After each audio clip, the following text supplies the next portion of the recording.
Allan's away at BSDCam this week, but we still got an exciting episode for you.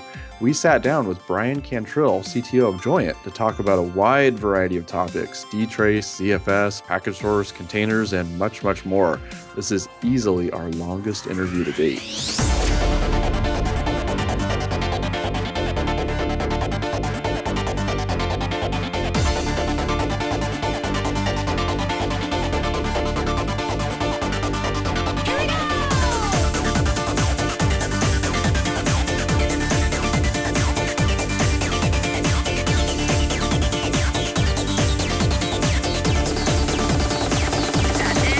BSD Now, episode 103, Ubuntu Slaughters Kittens, recorded August 13th, 2015. Hey, I'm your host, Chris Moore. And I'm Allan Jude. We're glad to have you guys with us. So a couple things. That title is awesome, and you got to watch for it in the upcoming interview. That was one of the coolest things that Bryan said, and you guys are just going to totally enjoy this interview. I promise. I think this was the most fun we've ever had recording. Yes. I was just laughing. Bryan tells great stories. Oh, yes. So you guys will definitely get a kick out of this, but you may have noticed, if you paid attention closely to the date, we're recording this a little bit early. So yet again, there is more places to go and things to do, people to see. So Allan is heading to the UK, I believe, here in a couple days. Going to BSDCam with an M. That's a 3-day developer summit, kind of like a hackathon at the University of Cambridge in the UK. And a bunch of FreeBSD people will be working on various FreeBSD related projects. I'm hoping to get the last little bit of help I need to get that Gelly booting ZFS stuff going too. Yes. Come back with an awesome patch. That'd be great. And so many great things should likely happen there. Plus, we'll have a great time just hanging out with other FreeBSD people and going to dinner every night. And there's a fancy dinner at one of the universities, and it should be lots of fun. That should be good. So, you'll be gone, I guess. When do you leave? I leave Thursday, Friday? Saturday night and get back next Thursday. Okay, very cool. So I'll be gone next week, too. I'll be down at Texas Linux Fest, which is going to be in San Marcos, which I guess south of Austin it's kind a of little bit. Halfway I've not been between there before. Austin and San Antonio or something like that. So that's okay. Well, get people from both sides. That'll be fun. Last year's, I think, was in Austin, so they've moved it around a little bit. But looking forward to that. So if you're local to the Texas area or planning on coming out to that conference, try and come on by to the booth and say hi. We will be there, and it should be a lot of fun. We had a lot of fun at Texas Linux Fest last year. But so needless to say, we're giving you this shorter kind of intro and no news this week because we have just an awesome interview, which I think you said it was, an hour and a half? An hour and a half. Plus, we can't give you the week's news because the week hasn't started yet. That's right. So that just means we'll have double news the week when we come back. So, and I'm sure, Allan, you'll have a lot of stuff to talk about that happened at BSDCam. And of course, I will be happy to let you guys know how it went at Texas Linux Fest as well. But don't worry, we more than made up for it with the interview today. It's so big, I think for the first time we're having to cut it in half. So we're going to give it to you in 2 parts during this week's episode. So before we get started with that, though, we do want to, of course, mention one of the first sponsors this week, which is going to be DigitalOcean, where you can use the coupon code FreeBSD now. Same as always, it still works. Gives you that great $10 credit where you can start spinning up droplets or VMs. And, of course, those are all backed on SSDs. And better yet, you can put FreeBSD in them. How awesome is that? And, of course, if you'd like to, you can hack yourself a little OpenBSD one as well, which you're going to refer back to a previous episode for that. So I wonder if people start getting like Dragonfly or Net on there at some point. It's just Linux KVM underneath, KVM, so it shouldn't be that hard to do. And, they have great packages here starting at $5 a month and, all SSD storage, lots of memory, and you get huge amounts of transfer, like a terabyte of bandwidth. And you actually get a full gigabit connection, not just 100 megabit. And then if you need more bandwidth, they helpfully list right here that it costs 2 cents. Come on. At those it's prices. Hard to beat 2 cents. And their web control panel is just a thing of beauty. It's a couple clicks, you type in a host name, and it's like done. Paste your SSH, your key so you can associate and log in. And it just spins up a droplet. It takes less than a minute, and you're ready to SSH in and start doing whatever it is you're going to do with it. And so you can also rent the VMs by the hour. So if you say want to do a Poudre run, you can set up the machine and run it for only the couple hours it's going to take, and then shut it down. And so in that case, That's you might right. as well get the biggest one they have, right? It's 64 Yeah, gigs of not to waste RAM, time. 20 cores, and tons of SSD, and just get it done as quickly as possible. That's right. That's right. So they make that super simple. So definitely go take a look, guys. Of course, the URL for that's going to be digitalocean.com. And if you talk to them, let them know you heard about it Yes. here on BSD Now. Okay, so we're going to start playing the first part of our interview with Bryan now. Hope you guys enjoy it. We'll break partway through and then give you a little bit of a chance to catch your breath because you've probably been laughing too hard Yes. the whole time. And then bring you the Bryan second half. talks quite quickly. I think he's the first person I met that can actually manage 900 milliwatsons. We should almost have the two of them talk to each other. That would be interesting. Yes. We'd almost have to slow it down to like 2/3 Just so we speed could listen to it? mere mortals like us I'm just can like hear. picturing like battling banjos, kind of. They're just getting faster and faster. Yeah. That'd be awesome. Well, anyway, without any further ado, hope you guys enjoyed the interview. We're joined now by Bryan Cantrill, CTO over at Joyent. So first of all, thank you so much for coming on the show with us this week. We appreciate it. Oh, thanks for having me. Great. Well, we'll just get right into it. So since we haven't had you on the show before, we got to ask, tell us how you first got into BSD or Unix in general. What led you there? Yeah, so I'm old enough. My kids know exactly where all the gray hairs are. They may be hard to see, but they're all there. I can assure you. And so I'm old enough that for me and for people of my generation, my first exposure to Unix was when I got to university.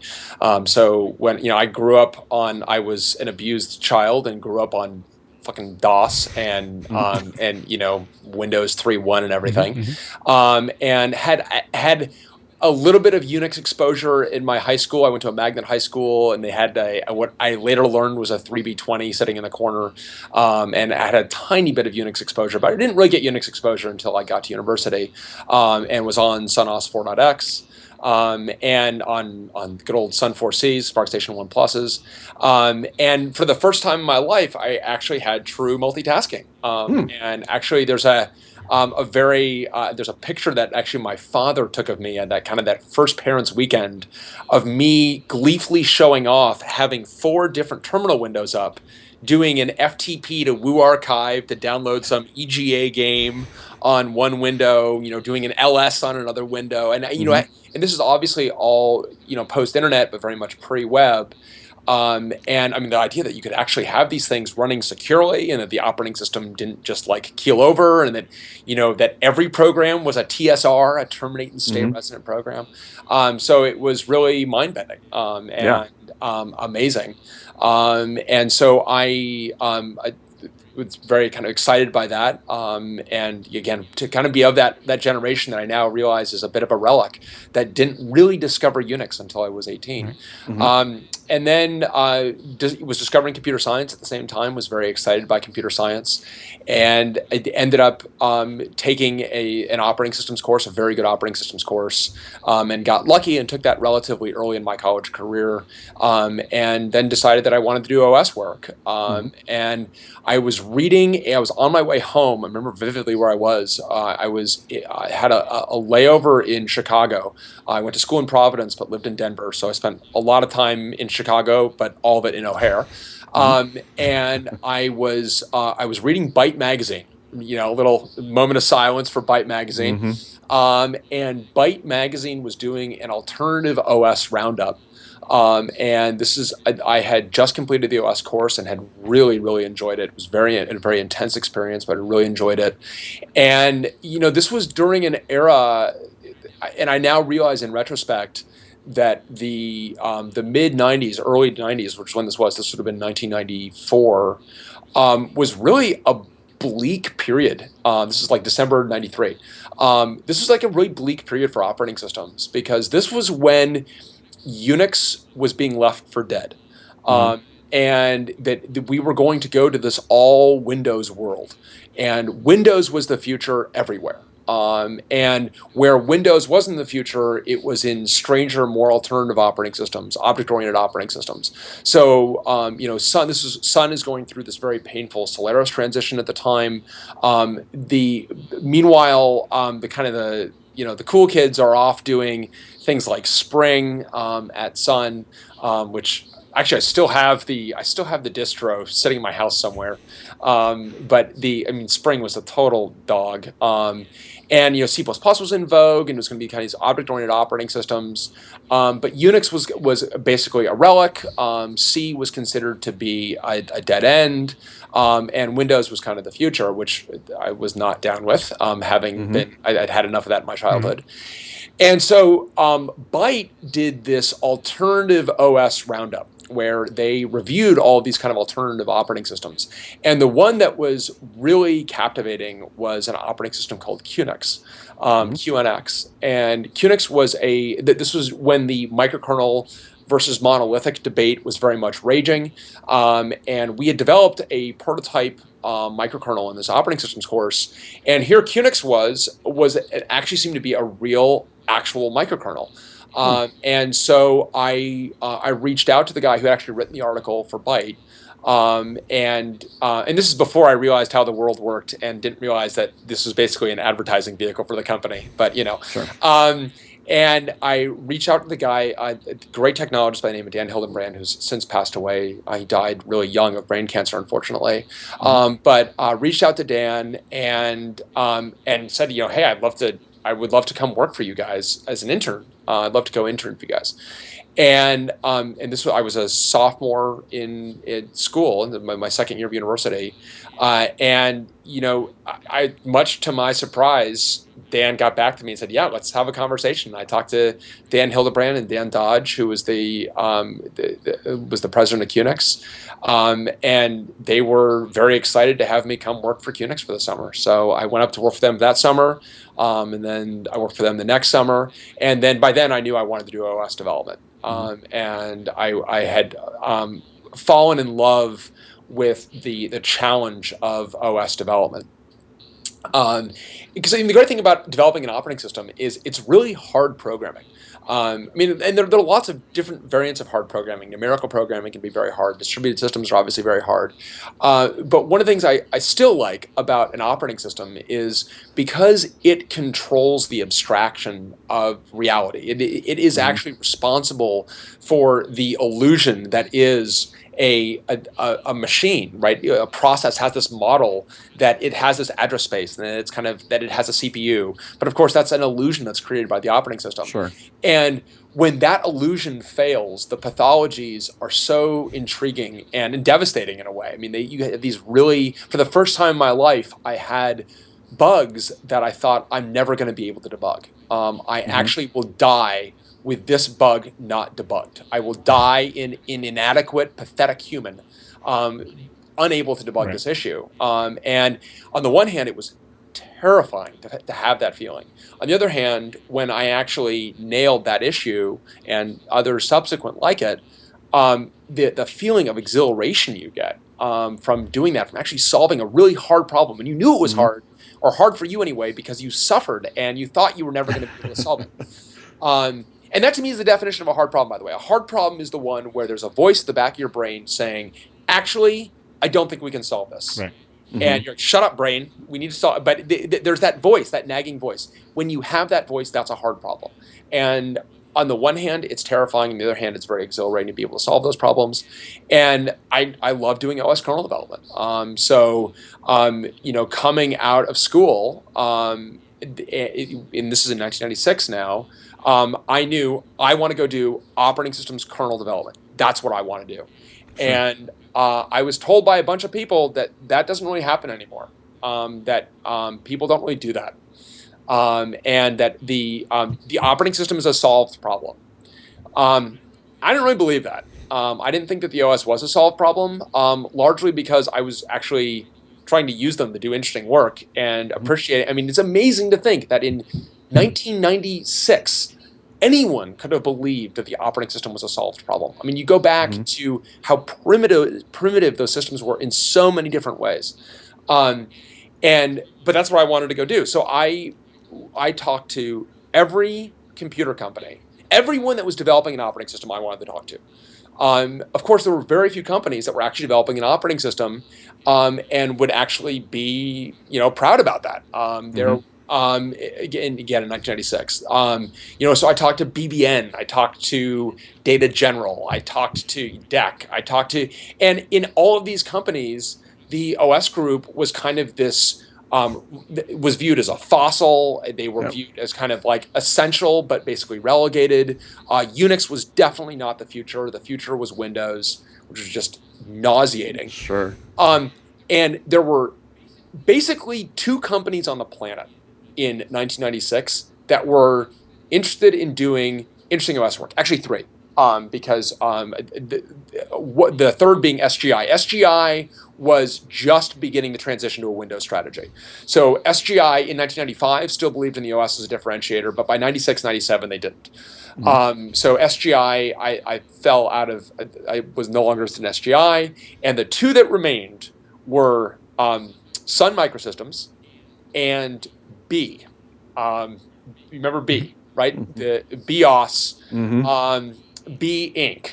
And those were the 2 companies that were interested in doing OS development. And I talked to the folks at B. First of all, I knew I couldn't work for B because my mom was like, B like Bumblebee? I'm like, no, Mom, not like Bumblebee, like the verb to be. And she's like, who would name a company that? And I'm like, well, turns out Jean-Louis Gasset, but never mind. So, when it doesn't pass the mom test, like that's a very real problem, right? Sure. So I talked to B, and then I was kind of like, God, is this it? I mean, on the one hand, I love the enthusiasm. On the other hand, like it was a small company, and it was very clear it wasn't an environment that I really thought I was going to learn from. And then I had the very good fortune. So I kind of into this, like I don't know what I'm going to go do. I'm going to talk to Sun, but I don't know if I'm very interested in that. And I had the very good fortune of walking into Jeff Bonwick's office, and in Jeff there was just a total, felt like a lightning bolt from the future. I mean, Jeff, it was exactly what I was looking for: energetic, opinionated, super sharp, and someone that I could learn from. And I knew that I wanted to work from Sun because he was asking me what I'd done my senior thesis on, and I had done it on the end-to-end scheduling model. So recall that this very bad idea that is being unfortunately resurrected by Go and others, where you have many user-level schedulable entities scheduled on fewer kernel-level entities, the end-to-end scheduling model. And Sun had been the proponent of this, and so we're talking about my work, and I in kind of my entree to this, I'm like, well, you may know that the end-to-end scheduling model is very intricate. And I'm trying to basically speak euphemistically to this because I think by this point, I'm convinced this is a bad idea. And Jeff said, intricate? It's fucking busted. And I'm like, oh my God, I want to work here. I mean, this is like, wait a minute, like, didn't you guys develop this? He's like, yeah, but that guy's an idiot. And I'm like, okay, like, yes, this is what I'm looking for. Yep. This is someone who was invigorated about operating systems, passionate about operating systems development, and I, that was the beginning of the rest of the story in terms of, I got very lucky, and Jeff and I together went and recruited a bunch of other like minds, and around like 97, 98, like if we actually with the team that we're pulling together here. We wanted to be the Xerox PARC of operating systems, pull together, and I actually, in kind of retrospect, I'm amazed at my prescience to realize, even though I didn't realize that it was going to end so kind of apocalyptically, to have the prescience to realize that this is actually a unique period of time. Because if you wanted to do interesting operating systems work in 1997, 1998, 1999, Sun Microsystems was the place to do it. And as a result, we built this unbelievable group of folks who did these incredible things, and containers came out of that time. Zones came out of that. DTrace came out of that. ZFS came out of that. SMF came out of that. The fault management architecture came out of that. Fire engine came out of that. All these things that we're still using today came out of this hothouse in the first 5 years of the 21st century. So it's a very, very exciting environment. So that's an extremely long answer, an excruciatingly long answer to your question. No, but those were the kind of foundations for my career and where it came from. Yeah, that was the longest answer we've had on the history. But that was great. That was a whole interview. Quite a few long ones, though. Right that question is specifically tell us a story, and we like the long ones. Right. There you go. Yeah, well, that's the story, or the beginning of it, anyway. So if you kind of go on with the story, what are the areas of the operating system you're most actively developing currently? Yeah, so I mean, when we going back to that kind of that very important period where we developed all those very important ideas, and Jeff, from the moment I met Jeff, he wanted to rewrite file systems. And when ZFS, it took us basically 4 or 5 years to get the operating system to the point where it had sufficient foundation to go build ZFS, go build DTrace, go build zones. And what we're doing now is we're really continuing to flesh out that vision. I mean, we were right on a lot of that stuff.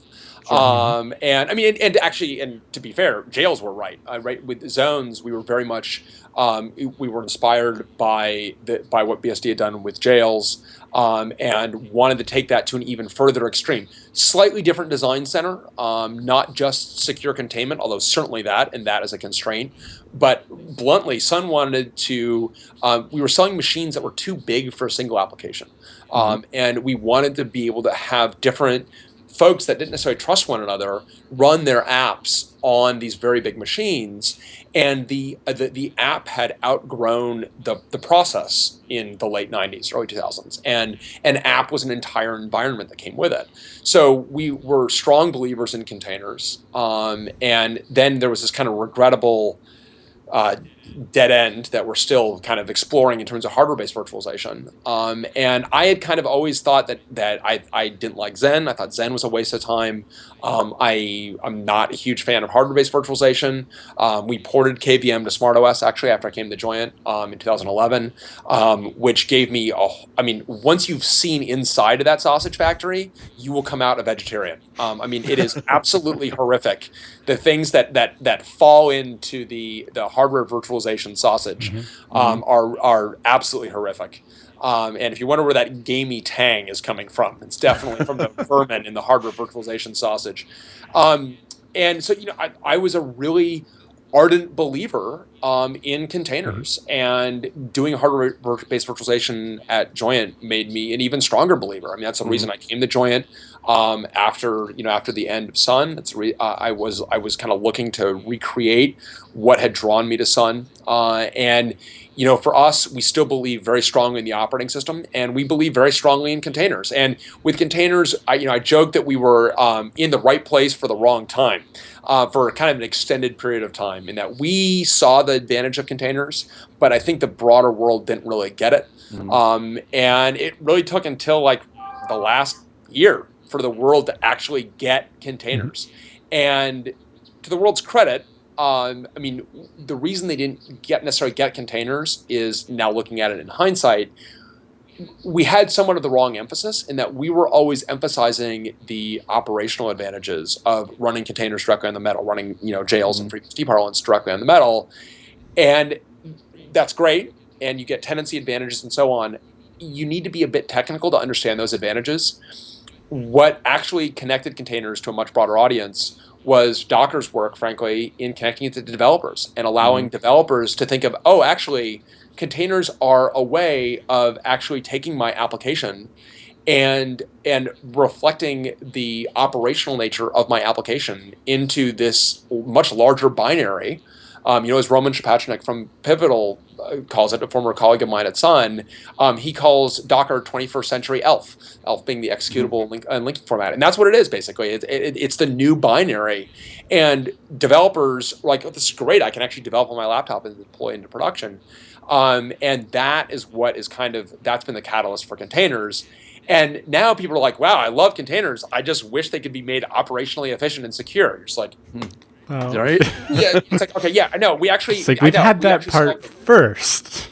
Right, we actually did that part first. Like, really funny story. We did that part first. It's like, wow, who would have thought? Actually, and and this is where I've always felt that we've got very much a shared kind of cultural value with the BSDs in general, with FreeBSD in particular, in terms of the way we developed containers is the way that FreeBSD developed jails, but is not the way at all that Linux developed namespaces. And which is there is not a Linux container. A container is an upstack illusion that has been, that has been basically, it's wallpaper over a lot of air gaps in namespaces and C groups in Linux. You would think, coming from FreeBSD or coming from illumos or coming from SmartOS, that like, okay, Linux has done containers, so like, where's the container T? It's like, yeah, there is no container T, actually. It's a namespace with C group. Whereas like the way FreeBSD developed it is like, no, you start off with a zone T that can't do anything. And it's totally secure. It just can't do very much. And then you slowly add things to it, and so it can do more and more and more. But it's always secure. Security is the constraint, like obviously. But no, that's actually not the way it was developed. It's just like total facepalm. But so that's the opportunity. I mean, that's what I again still believe in the operating system, and there's still so much to do on all those things. So much to do on SMF, on DTrace, on ZFS, on networking. We still do a ton of kernel development, and so much to do, and especially as we move to this true all container future. Where so what we've done, and I see that FreeBSD's done as well, which I think is great, is we have added the ability to have a Linux system call table, or really actually extended this ability that existed in Sun, but it had not been really fleshed out, to allow you to run Linux binaries directly on a SmartOS kernel, which allows you to run a Docker image in a SmartOS container, or you can run Ubuntu or whatever, and it's actually Linux. I mean, it's funny because one of the major points of principal divergence between FreeBSD, illumos, SmartOS on one side, and Linux on the other is what is the definition of the operating system. And to the BSDs and to us and to most operating systems, the operating system is the operating system kernel and the system libraries. Like, duh, I mean, is this a trick question? It's like, well, that's actually not the Linux definition of what the operating system is. The Linux definition is the operating system is the operating system kernel. The end. There is no more. And glibc, that's just your opinion, man. glibc is, you can have, there can be, why only glibc? You can have other libcs, and indeed there are other libcs. I mean, there's like, if you want to get into a really strange alternate universe, there's a universe of alternative libcs for Linux. And they're actually pretty interesting. And this thing called Muscle, actually, which is pretty cool. It's a very thin libc, basically. You can't do that for FreeBSD, and you can't do that for us. But because of that definition of the operating system, what it allows us to do, us collectively, BSD and us, well, it's actually not that hard to get Linux binaries to actually execute, because all you need to do is give it a system call table that's convincing. If you give it a system call table that actually executes every Linux system call that something wants to execute, you're done. That's Linux. So, we've kind of, I've got zero interest in fighting the binary fight, just as I have zero interest in the SVR4 versus BSD-isms. I mean, I just don't care. Because that to me is not where things are interesting. So we've just Linux binaries are effectively first class on SmartOS, and we've got the ability to actually run native binaries side by side in the same zone with Linux binaries, which allows you to actually like DTrace your Linux app. So it's like, it's very nice to be able to bring clean water into the slum that is Linux observability. It's like, wow, our babies are no longer dying. It's like, yes, your babies no longer die. Right. It's like, oh, we just have gotten used to having 15 babies, and we know that only 4 of them survive into adulthood. It's like, he's like, you don't have to do it that way. Infant mortality is like, we have a solution to this problem. Yep. We understand what spreads cholera. But anyway. Stop pooping where you drink. It's amazing the health issues that actually clean themselves up. So we're able to do that. We're able to now kind of bring a different approach. And the reality is that many of the people deploying on Linux systems actually want that. I mean, it's like I think in the non-Linux communities we have thought that like, people actually, if they don't actually want reliable systems, or they don't actually, they don't actually want ZFS, or they don't want this, they don't want DTrace. It's like, actually, no, that's not it at all. It's that people run Linux because they want to be able to Google their stack traces. That's why Linux. They're not upfront about that necessarily, because no one wants to be like, actually, you know what? I just want to be able to like Google my stack traces and solve my problem. For every problem I see, I want to know that someone else has seen it before me. That's basically what it boils down to, which is fine. I mean, I actually don't. I get the value of that, certainly. So I think the opportunity for all of us in the kind of alternative OS world is, hey, we can actually bring a different set of values, and we can actually go execute these Linux binaries. Because, by the way, the other thing is that we should know is that the other reason why at Sun we didn't think it was viable to make a Linux binary personality is because Linux was just moving too quickly in 2004, 2005. Well, that stopped. And the Torvalds, to his credit, is more extreme about ABI compatibility than I feel that like we ever were. I mean, in many ways, he has discovered religion late in life. And like many that discover religion late in life, he's like a crazy evangelical nuthouse he's a total like ABI fundamentalist. Which is great. From our perspective, it's great because, man, pour Lucite over that sucker, and let's have that binary interface be something that we can all commit to, because then we can actually innovate underneath it. Then you can have a free BSD kernel or a SmartOS kernel, and you can have ZFS, and you can have DTrace, and you can mix and match, and it's an all open world, and there's a lot of opportunity for OS innovation. Cool. Well, that's a good segue, because you've mentioned DTrace a whole lot here, and that's something, honestly, we've not talked a whole lot about on the show. So can you give us a little bit of the story on DTrace, how to get started, and where is it used today? Yeah, so I mean, DTrace got started. I mean, kind of going back to the in terms of my coming out wanting to do OS work. I was working on this end-to-end scheduler on what was then Solaris 2.5, and found that when I even held a candle into the end-to-end scheduler, I discovered things that were wildly broken. No one had done any observability work, and I developed a tool that allowed you to actually see how these things are being scheduled. As it turns out, the user level threads were being scheduled totally pathologically on the kernel level threads, and no one knew because no one had bothered to turn on the lights because the lights hadn't been invented. And part of doing that, I used a truly, truly terrible in-kernel instrumentation facility that had been introduced in Solaris 2.5 called TNF. TNF stands for Trace Normal Form, which is just kind of tells you all you need to know.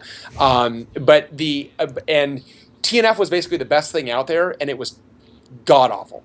And I'm thinking, like, man, it seems like what you should be able to do is dynamically, safely instrument kernel text to be able to revector control into something that could actually instrument the system arbitrarily. So when you didn't want to actually have it on, there'd be no effect. It would just be the instructions, and then you could revector control when you wanted to.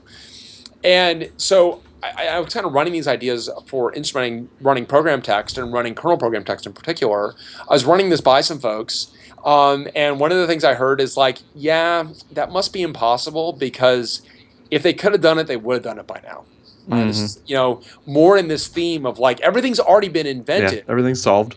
Everything is solved. So if there's an open problem, it's tautologically unsolvable. It's like, Jesus Christ. I mean, one thing I have vowed is to never do this in my life, because if you are kind of intellectually coming of age, that's a suffocating message to send to a 22-year-old. Who's excited about solving unsolved problems in the world. To basically say like, hey, bad news, everything is solved, and the stuff that's not solved is tautologically unsolvable. It's like, well, everyone should go kill themselves now. It's like, no, that sucks. I was like, but at the time, I'm still basically a kid. I've got an adult that has told me this, and I'm like, okay. So was talking to Bonwick, and was interviewing with those guys, very excited, and we were coming back from lunch. We were in Bart Smalder's minivan over the 101, coming back on Willow Road. Remember very, very vividly where I was, sitting in the backseat with Jeff, sketching out DTrace, what became DTrace. And actually what I wanted to know was, I know that this is impossible. I just want to understand why this is impossible. And Jeff's like, no, it sounds like that would work. I'm like, okay, so why haven't you done it? It's like, I don't know, man. Like, we just haven't done it yet. Like, we got a lot of shit to do. We just haven't done that yet. And I'm like, okay. He's like, you should come here and do that. I'm like, okay, noted. much more invigorating, a much more invigorating and inspiring kind of attitude. And so, that is more or less what happened. I came there in 1996.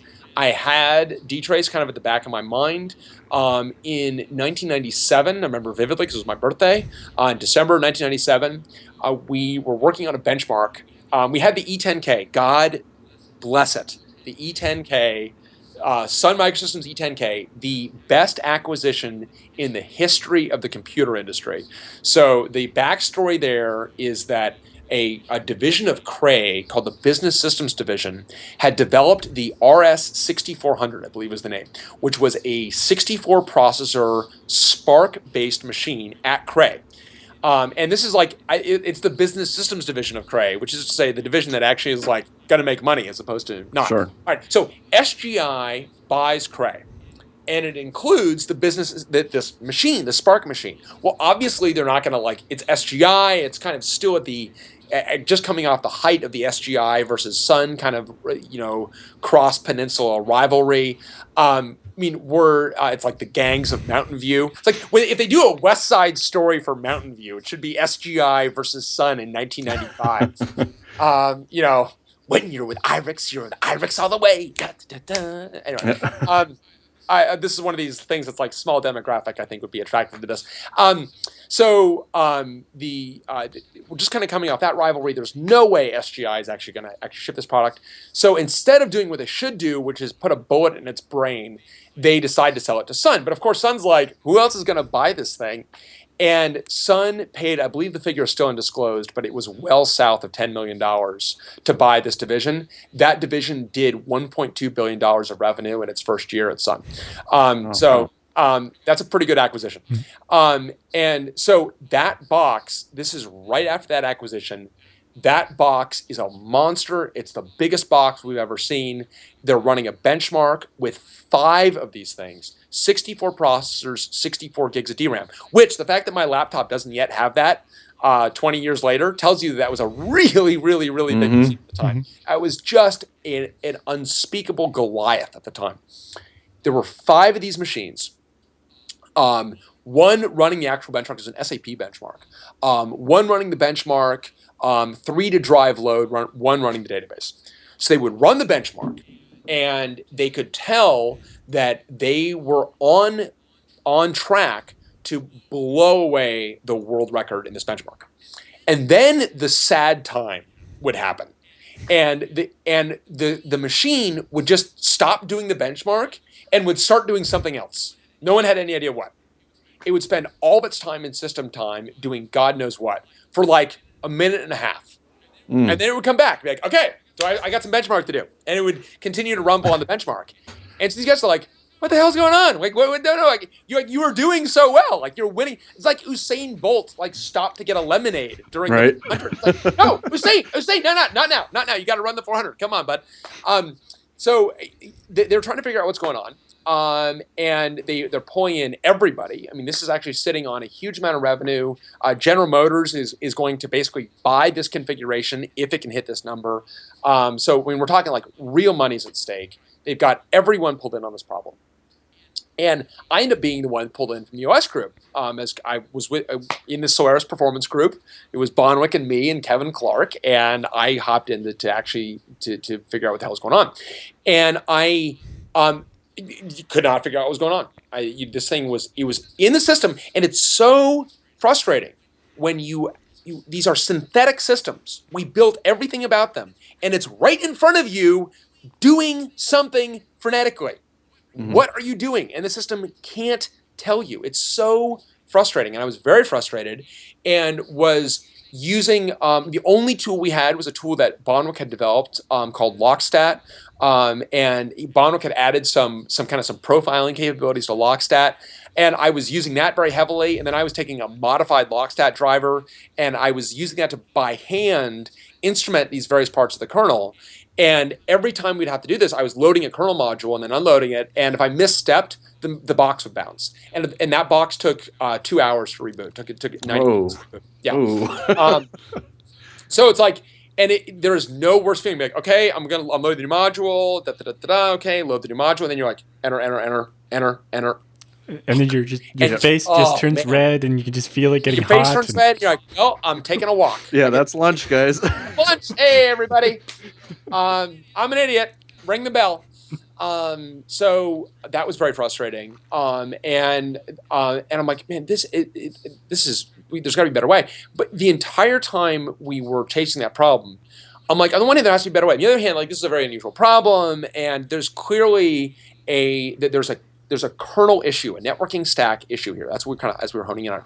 And we found a bunch of things that were symptoms of the problem. We found something that was like quadratic in terms of time. And then, so we kind of fixed that, but then it didn't really improve the performance. And it was kind of like one of these things like, well, this is quadratic, but this list should never be this long. What's going on? And again, we couldn't instrument the system, so we just had no idea what was going on.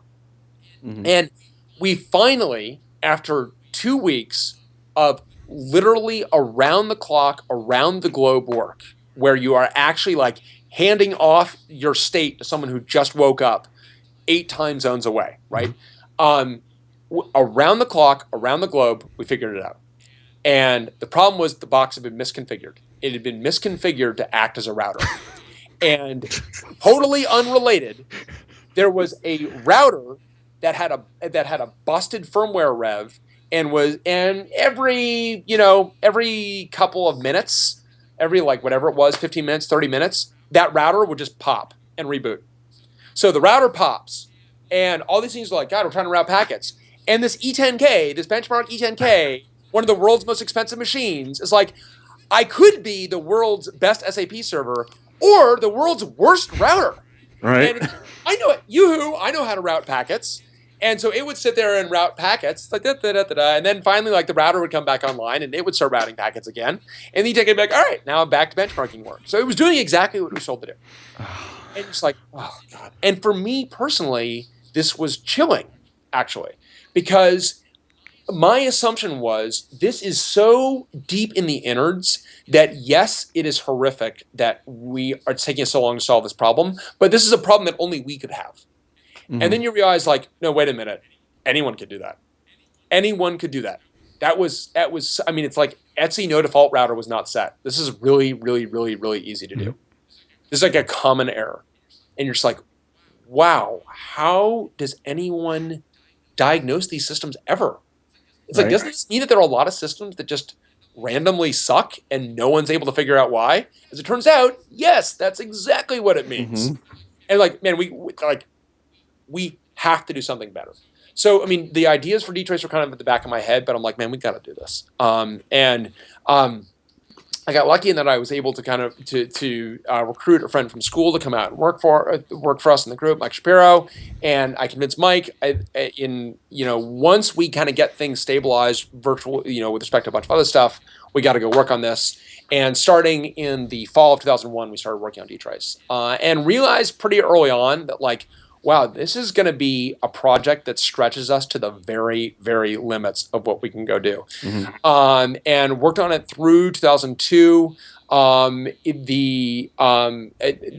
actually, I remember very vividly giving a presentation. By the time we started working in November, by the time we hit March, we were at the point where we had enough of a prototype where people were like, wow, that's actually pretty amazing that you can go do that.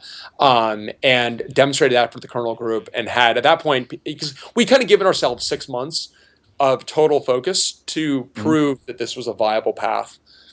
By that point, we'd kind of proved that. We added Adam Leventhal to the team, who was another engineer who we'd recruited to join us, and that was a really essential addition. And then the three of us, basically starting from March 2002, finished it up, shipped it put it back in September of 2003. I was married in October of 2003. That was a fun month. And then I continued to flesh it out for the next couple of years, basically. Mm-hmm. And when we had done DTrace, it was done kind of for us for that E10K problem, but had a hunch that actually we're going to find a lot of issues with this. And oh my God, I mean, we just found it was fun. And it's always fun to go in a system that has never had DTrace run on it. And actually it's been great to have this experience all over again with Linux and be able to run DTrace against like Ubuntu logging in. I mean, Ubuntu, slaughters so many tens of thousands of kittens every time you log in. It's just ridiculous. And you're in this, again, this target-rich environment. And when you're in these target-rich environments, you just discover so much that's suboptimal, so much that's broken, that people have just kind of accepted. It's like, I don't know, I guess it kind of works. It's like, actually, no, it's terrible. And I think that the world was really ready for it. It was overdue, and there was a lot of, we got very lucky. We were in the right place at the right time, solved the right problem, and it took off. And people were excited. I think it gave some real substance to what we've been saying about, like, actually, we've been the ones really focused on OS innovation, and that's going to pay off. And then, of course, when we went to open source the system, very excited that DTrace led the charge and was the very first component that we open sourced, because we didn't view open source at Sun. Open source was not capitulation. It was not actually like, well, we're just going to open source the dregs that we're not working on. It's like, no, we're going to open source the crown jewels, and we're going to start with the crown jewels. So actually, the very first piece of the system we open sourced was DTrace in January 2005. We didn't actually open source the rest of the system until May, because it just takes a long time to open source things, as I've learned the hard way too many times. And then DTrace from there, and it was going to be interesting. It's like, well, when is this going to show up in Linux? Because at the time, and again, I was naive, I thought that, like, there was so many folks using Linux wanted DTrace. I'm like, this is going to show up overnight in Linux. And I underestimated one of the most powerful forces in technology, and that is the not invented here syndrome, NIH.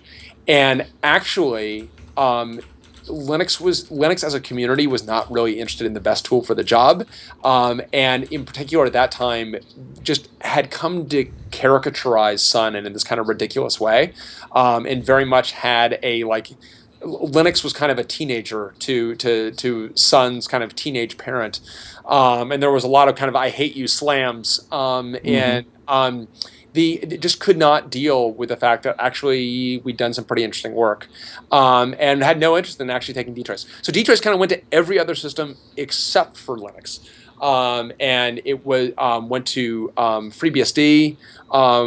FreeBSD was one of the first systems. John Burrell, who has unfortunately passed away, but was a terrific. Got to know John. John was such a character, and I really an engineer's engineer. John kind of led the charge with FreeBSD, and then the Apple folks wanted to meet with us. We were working in San Francisco at the time, and they're like, "Oh, we want to talk to you about DTrace." I'm like, "Look, a lot of people want to talk about DTrace, so, like, well, why don't you come down to Cupertino and you can come talk to us about DTrace?" It's like, yeah, like, why don't you, jump in a lake? Like, I'm not gonna go down. Like, I'm not gonna go down to Cupertino. There are essentially zero conditions that would get me to go down to Cupertino. Coming from, I live in the East Bay and work in the city. Like, no way. And they're like, okay, like, well, if you want to talk to us, you have to come up to San Francisco. And they're like, okay, how many people can we bring? Like, I don't know. How many do you want to bring? Like, well, can we bring 10? It's like, you can bring 10 people. Like, what the hell is this? So we sit down with these 10 Apple engineers, and immediately one of the engineers is like, so there's a code path where you have PID-lock held and acquiring P-lock, and it seems to me that there's a lock ordering issue here. Like, okay, what? Like, this is like, we went from, like, all of a sudden they're asking these, like, super, super, super in-depth questions about the implementation. And after that meeting, we're like, what the hell is going on? Like, you guys are seriously way up in the underwear of the implementation. And one of the guys like, look, I can't tell you anything, but I think classic Apple secrecy, I can get you some tickets to WWDC. And at that WWDC, they announced DTrace has been ported to the Mac. So, which is great. DTrace was ported to the Mac, and it's been ported to Unix. It's been ported to a bunch of different operating systems. And, which is great. I think that a lot of people see the value in it, and I personally still use it every day. So, it's, for me, I really was just trying to create the thing that I need to do what I want to do with operating systems. And it's very rewarding to still be using the thing that we developed to do that. Nice. Yeah. Another short answer. No, let's keep them coming. Okay, we'll give you a short break from the Bryan interview here. Hope you guys have enjoyed it. Don't worry, the second half is just as good and awesome as the first half was. So definitely stay tuned for stories. that. But before we take you to the war stories. Oh yes, the war stories. This is the kind of stuff that you need to come out to conferences for too, because hearing these in person is even more fun than hearing them on the show. But definitely a very cool. But before we get you the second half here, we do want to mention, of course, another sponsor this week, which is going to be iXsystems, where, of course, you can go to iXsystems.com/BSD now and get in touch with those guys. Of course, let them know that we sent you because we appreciate that. But when you get in touch with them, they can help design your custom solution, build anything it is you Yes. need in the server space or storage space to accomplish whatever it is you're trying to do, which Allan has done and has some cool pictures to show us. When they build it, they do a really good job. And to prove it, they took pictures of my machine as they built it. So I got up, here's the first shot. You can see this is just the front of the chassis. It's a 4U chassis that holds 24 hot swappable disks. And then we flip through, you can see from the side where the rails attach. And then you can see them putting in the motherboard here. And then you can see inside, you can see the banks for all the RAM. This machine can handle up to 1.5 terabytes of DDR4. Yeah, I know.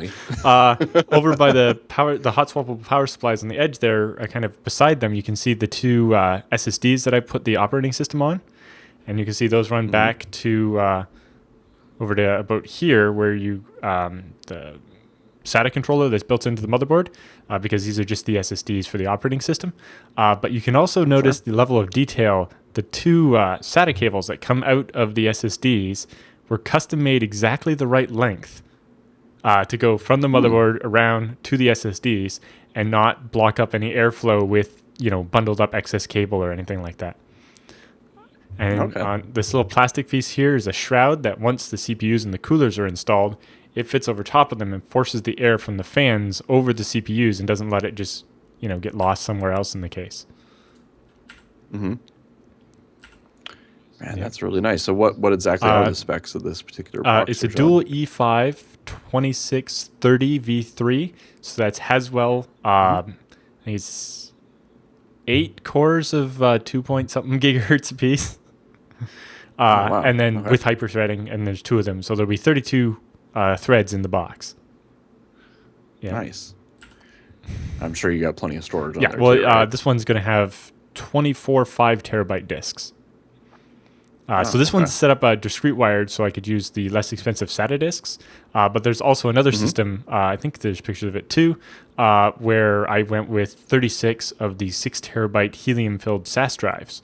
So in this configuration, I actually have 3 of the LSI controller cards. You can't quite see the third one in the picture, but that's because each of those things can handle 4 hard drives, and then each of the cards has 2 of those on it.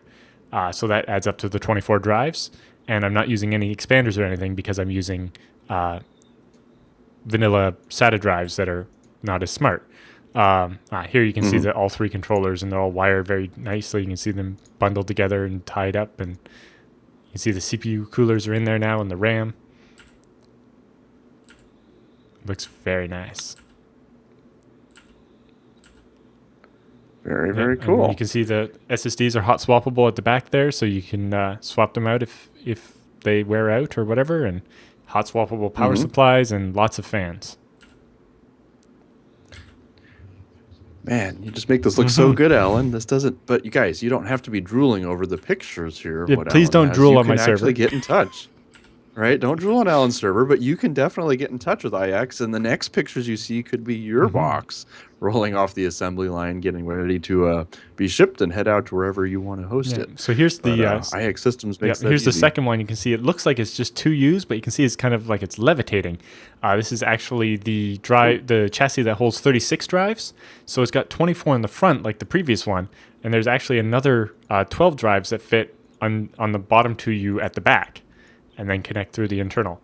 And this is the one that actually I used SAS expanders. So I have 2 controller cards, but every drive is connected to each of those 2 controllers. So if either of those controllers fails, I have multipath, and I'm still getting connected to every drive.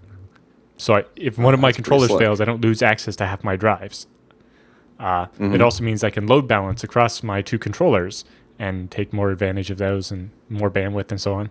And you can see the hot swappable fans too. Slick. So, fans will eventually die. Being able to open up the chassis and hot swap the fan without having to stop the machine, it's the only way to keep the uptime. Yeah. Yeah, that's pretty cool. And Where is this one going to be shipped to? Is this one coming So to you, the Allan, or going somewhere else? smaller ones, the two, well, that only hold 24 SATA drives, those are coming to my house, and those are the backups for this one, which is going to the data center.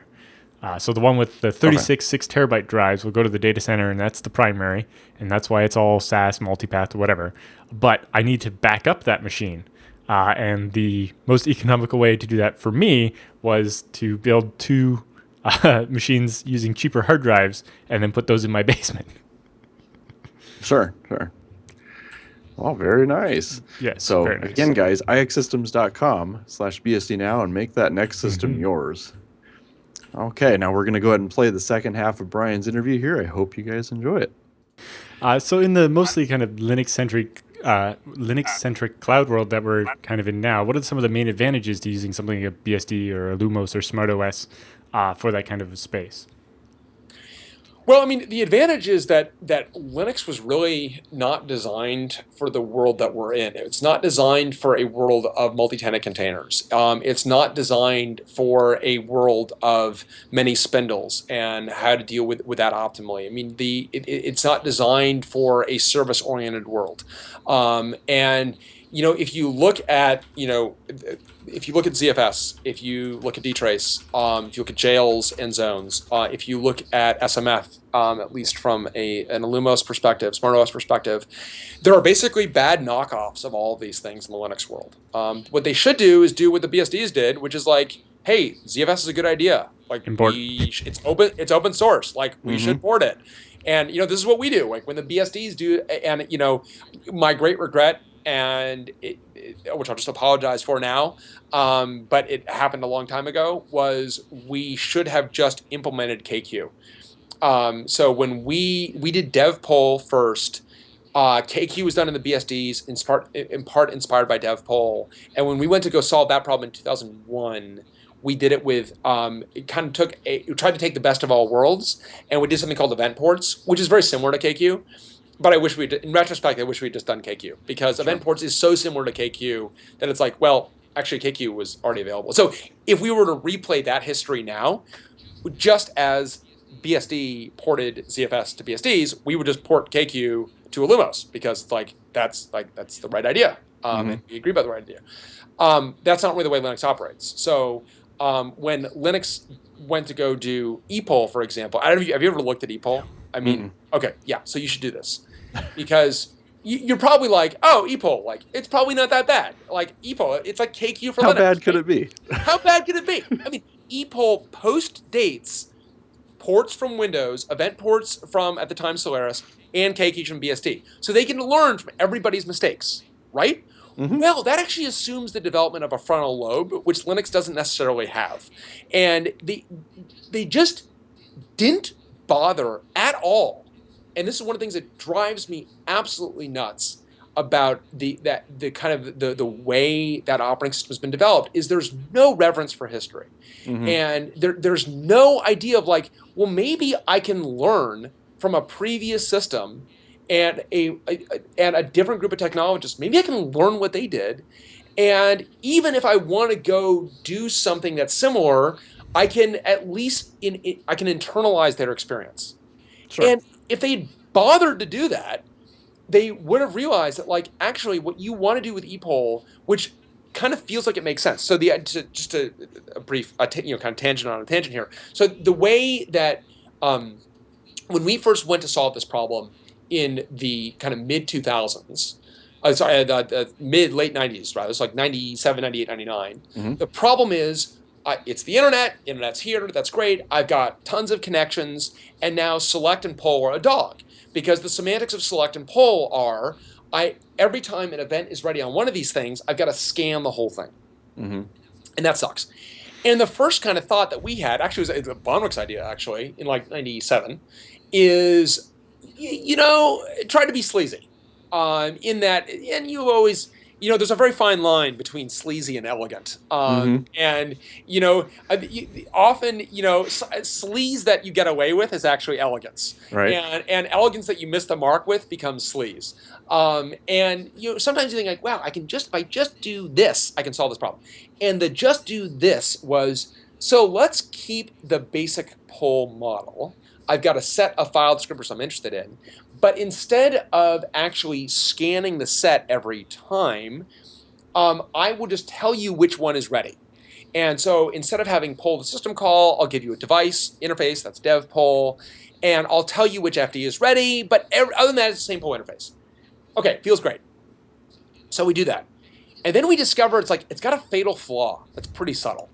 And the fatal flaw is that when I tell you about an event, if I haven't deregistered that event, that is to say, if that event can happen again, how does the thread that has consumed that event prevent another thread from consuming that same event? So data arrives on a socket. So FD5 is ready.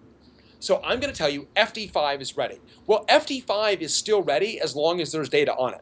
So the fact that there's data there means that FD5 is ready. So another thread comes in and is like, hey, what FD is ready? It's like, oh, FD5 is ready. FD5, and I'll give FD5 to 2 separate threads. It's like, well, that's bad. And then all of the ways of dealing with this, you're like, oh, okay. So that means when I give FD5, I need to say FD5 is no longer ready. But then, and we kind of like played this out mentally, it's like, no, but then what if more data arrives on FD5? Then I've given FD5 out to 2 threads again. But because there's data that arrived a little bit later, but it's that same connection, it's that same logical connection. Now, again, this is where we had the frontal lobe to realize that making that edge triggered instead of level triggered is fundamentally a bad idea, but where Linux would later just would gleefully quote solve this problem with edge triggered events. But that doesn't work. What we actually needed to do is like, no, when FD data's on FD5, we need to say I'm going to enqueue FD5, and then that FD is no longer associated with the event source until the thread that I've given it to says so.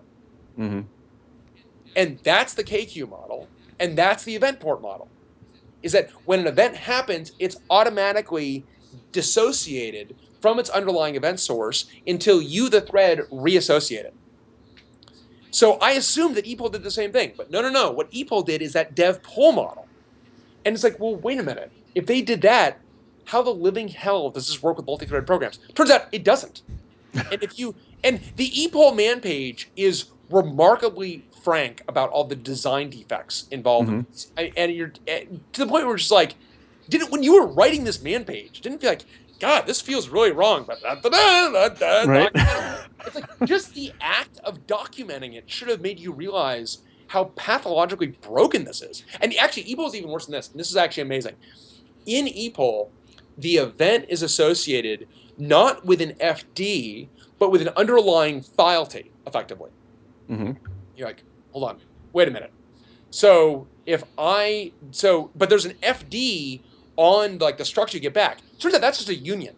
Like the FD that you gave it, that is literally like, it's just giving back to you what you gave it. It's like, you can put any number there you want. Like that's got nothing to do with the file. So you take that file descriptor and you move it around, it gets duped around and closed or whatever. It's like, you have the old FD number on it. It gets better than that. Because you're just like, I was thinking of this like, wait a minute. What happens if I fork? So, and this is stunning. You have an epoll control descriptor. You've got an FD. I'm interested in FD5. Okay, fine. I fork. Okay. I close FD5 in the parent. I'm not interested in FD5 anymore. Meanwhile, in the child, an event arrives on FD5. You get the event in the parent. The file descriptor is closed. It's like, the parent's like, what the hell is this? Like, right. And you're like, okay, like, how do you deal with that one? Like, honestly, like, seriously, walk me through how you deal with that one. And they're like, well, you should have a different structure. You're like, and? It's like, well, you have a different structure, but then it's like, yes, but then, oh, yeah. Yeah, then you don't know when to free it. Like, you have a structure, fine. You have an opaque structure, a pointer that is associated with this thing. When do you free it? When all children have vowed to no longer receive events on FDs that happen to be open when you forked? It's like, this is the kind of thing that's like, oh my God, it's like this is where you do feel like the parent of a teenager, where it's like you are a child driving an adult's body. It's like, where is your brain? Like, what the living hell are you thinking? It's like, that doesn't make any sense at all. You can't build anything with that. And if you read the EPOL man page, like, oh yeah, I guess you can't really build anything with this. It's like, ah. And this is like and this is the story over and over and over again. And they've kind of tried to solve this problem, but they can't. They realize it's unresolvable. And again, not an ounce of self-awareness or reverence for the fact that, hey, by the way, jerks, some other people that solved this problem before you didn't have this problem because they thought about it. Right. It's like, why don't you just do what you should have done in the first place and implement KQ for Linux, for Christ's sake? But this is the pathological inability to look outside of that echo chamber, and it's you don't want to cast too much judgment, but I guess it's a bit late in the day for that. And I mean, as a result, so it was like, this is why you don't have DTrace on Linux. This is why DTrace is like everywhere but Linux, and this is why ZFS is everywhere but Linux. It's like, I hope you enjoy your ButterFS. Bon appetit with system tap. And these are things that have I mean, the EPOL thing is kind of it's an inside baseball difference, but it's important. Whereas like you look at like system tap and ButterFS, these things have got glaring design defects. I mean, the KQ and event ports are T-ball compared to ZFS and DTrace and jails. And I mean, that stuff is a lot harder. And if you got the little stuff wrong, I mean, if you can't get yourself to high school on time, it's like, no, like, trust me, like, there are much bigger problems, and much harder problems. And that's so anyway, that was another long answer that I guess disappeared into kind of a ranty black hole. Someday historians are going to go back and watch these interviews and stuff and start writing the history of all this stuff that happened in the 90s, and it's going to be epic. They'll be like, wow, we didn't realize that mental illness had such early onset, was so common in that there was apparently an early onset pathology of dementia. Right. Well, as kind of a follow-up to the original question, though, we were talking about the BSDs and illumoses. So what do you think, what are areas that could be improved in both of these? Well, I mean, I think the container revolution is here, and I think that that it's a target-rich environment. So, I think that for us, we're really focused on what that looks like in the cloud with elastic infrastructure. So, running, I mean, I think the Linux binary interface that's here. That's like, that should be, and I think both systems. And it's been great to see. The BSDs have done actually what we've done in terms of supporting Docker via the Linux emulation, and I really want that to be first class in FreeBSD as well, because the more of us that do that, the better. And the more we can say, no, the ABI has stopped. Like, that is like the end of ABI development.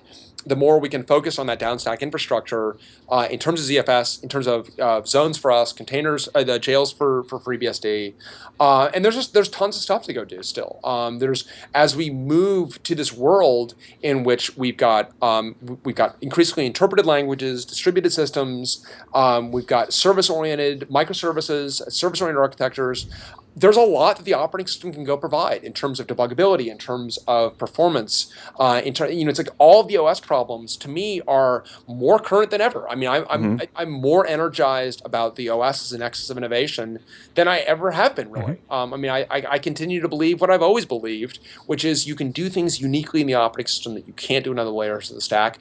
And that's not to say that those other layers aren't important. The other layers are really important, more important than ever, but you can go do really interesting things in the operating system. And when you can depend on that, when we can depend on ZFS everywhere, when we can depend on DTrace everywhere, we can begin to go build interesting up-level abstractions. So, so speaking, a lot to go do. Yes.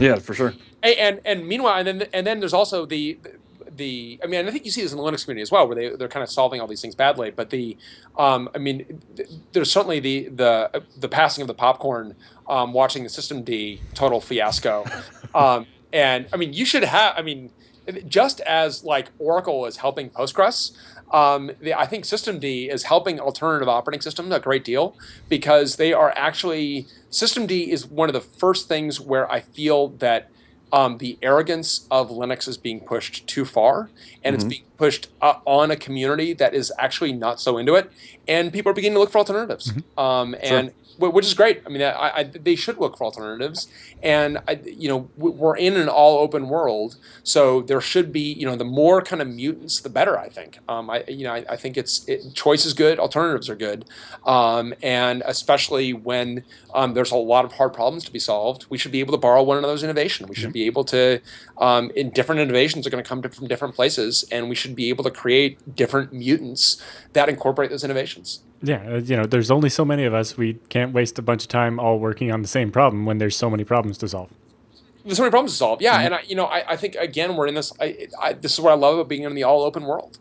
In the all open world, we can go solve problems that are that might be interesting to only a particular company or a particular startup, and provided that and hopefully, although ultimately, at least with us and with FreeBSD, it's up to that company to figure out to what degree that's going to remain proprietary versus being upstreamed. But we believe strongly in upstreaming all of our stuff because we want other people to leverage it, and we want people to be able to leverage what we're doing to do. I mean, I don't know how much it can be done, but I would love if the Linux layer that we built could be used by FreeBSD. Certainly, it can be used as a reference to be able to go to, be like, okay, hey, how do these guys do this? How do these guys do that? And let's improve each other. I mean, that's the whole. To me, that's what we can do now, and we couldn't necessarily do that 2 decades ago. I mean, when I contrast this era with the era that I came up in, it's just no comparison in terms of the potential and the excitement and so on. Yeah. So kind of speaking about Upstack and about, not reinventing things when the problem's already solved, could you tell us a little bit about how Joyent uses NetBSD's package source and the Joyent repository? Yeah, exactly right. A totally good example of so for SmartOS, we needed a packaging system. Really didn't want to reinvent the wheel there, and loved what NetBSD did with package source. And really the emphasis on being able to compile these things from scratch. And so yeah, we developed package source for SmartOS, and we've been using it. And then Jonathan Perkin, who leads the charge on that at Joyent, also generates packages for the Mac as well.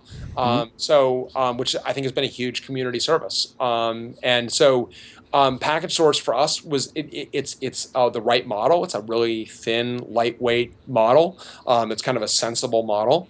And there were a couple times when we kind of, because package source is not necessarily used by everybody.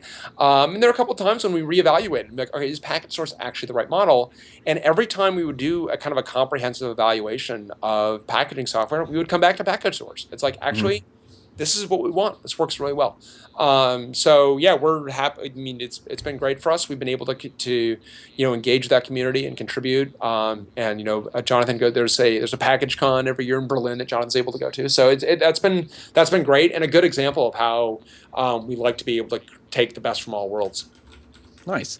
So how's the relationship going between illumos and the BSDs? Are you guys sharing code regularly, or are there any other interactions besides maybe ZFS and DTrace at the moment? Yeah, I mean, I think ZFS and DTrace are obviously the big ones. I would say that ZFS is probably the big one right now. Sure. Which is great because we've got there've been Justin Gibbs has been huge and Justin's been doing a bunch of stuff. And contributing that back to illumos. Illumos remains the repo of reference for ZFS, but it's the repo of record. But it's very important to us all collectively that it continues to operate very well on FreeBSD. So that's kind of, we've got areas of collaboration there, areas of obviously collaboration with package source, and then I just think a bunch of Upstack stuff where we've got we have basically shared values, so when we go into a Docker community, or say, the ones in the room that we're going to agree with are going to be the FreeBSD folks. Sure. And so, it's very helpful. You see things like Jetpack, which is, which I think that's the Rocket implementation on FreeBSD. That's great for us. We really encourage, for us, because the driver model is broadly compatible. If we can get driver support for FreeBSD, we can usually turn that into driver support for SmartOS. So we're talking to IHVs. We're really pushing hard for FreeBSD drivers, and we hope that I don't know if it's been the case, but if there's been hardware that has had SmartOS support but not FreeBSD support, hopefully the presence of the SmartOS support has made the FreeBSD support easier. So I view that there's a lot of opportunity for collaboration and cross pollination, because again, there are so many shared values. I also like I think that even though the distinction is kind of historical at this point, I would liken it to the distinction between two cities that may share values. It's like you shouldn't like nuke one city and all move to the other city. It's like, no, it's like that there are these are things that you can that you can learn from one another and you can share with one another. And I think that having a community that is there's a broader community of shared values, and there's kind of fluidity among the actual specific OS camps. But then having those specific OS camps also helps in terms of actually getting specific about what that innovation looks like. So to me, it's a very healthy relationship. It's been great so far. I mean, it's always been very viewed FreeBSD as a very important cousin or even sibling to SmartOS and illumos. Cool. So what are your thoughts on the differences in the container systems? Like, could you tell us a little bit what's different about Solaris zones compared to FreeBSD jails? And that is where I will have to confess a little bit of ignorance in terms of FreeBSD jails. I would say with zones, we really tried to take it to its extreme. We were really focused on multi-tenant operation. So, for example, and I don't know if this is true for jails or not. Every zone gets its own IP stack. So we have its own net stack. That's also been made to be very high performance. So you're totally isolated from a security perspective, from a networking perspective. We've got a VNIC architecture where we create a VNIC per zone, or multiple VNICs potentially in a zone, and give it its own networking stack. That's very deeply integrated into the system. We've done things. I'm not sure what FreeBSD has done with like DTrace integration, but we've allowed you to run DTrace in the zone. For us, and I imagine for jails as well, but you can have root in the zone, and there's no ill effect. So I think shared values. I would say that we've been really focused on the multi-tenant use case. That's been our the public cloud use case has been our kind of driving use case. And then we also use zones as containment for hardware-based virtualization as well. So we ported KVM to SmartOS, but when we run KVM QEMU, we actually run that inside of a zone. So that if should there be an exploit, should you say, for example, exploit the floppy disk controller and get out of there, you just find yourself in a zone that can do nothing. Right. It doesn't actually have the privileges to do anything. So I think they're pretty broadly similar, albeit with different histories and so on. But I think that certainly, at least from my perspective, very shared values. Yeah, they're more similar than they are different, especially compared to some of the other options. Yeah. So are there any other interesting Unix-related stories you'd like to tell us? Allan, I know you mentioned something about a blog post this weekend, so I don't know if that's one you want to discuss. But originally when I wrote the question, it was the story about Tail that you told at one of the conferences in the lightning talk, but that was a interesting one. I'll have to put a link to that one. What's that? I'll have to include a link to the YouTube video for that one. You have to include a link to that one. I don't know if I can summon up the rage. All that rage on EPO earlier is kind of like, man, I need I'm getting hypoglycemic with all that EPO rage. I'm ready that I'll just like pass out on the keyboard if I talk about Tail too much. It is kind of funny that the one of the things that I like, and I know that the BSDs also like, is we've got a source base that's 40 years old. We got a source base that is just slightly older than I am. I was born in December of 1973, and Unix was born in August of 1973.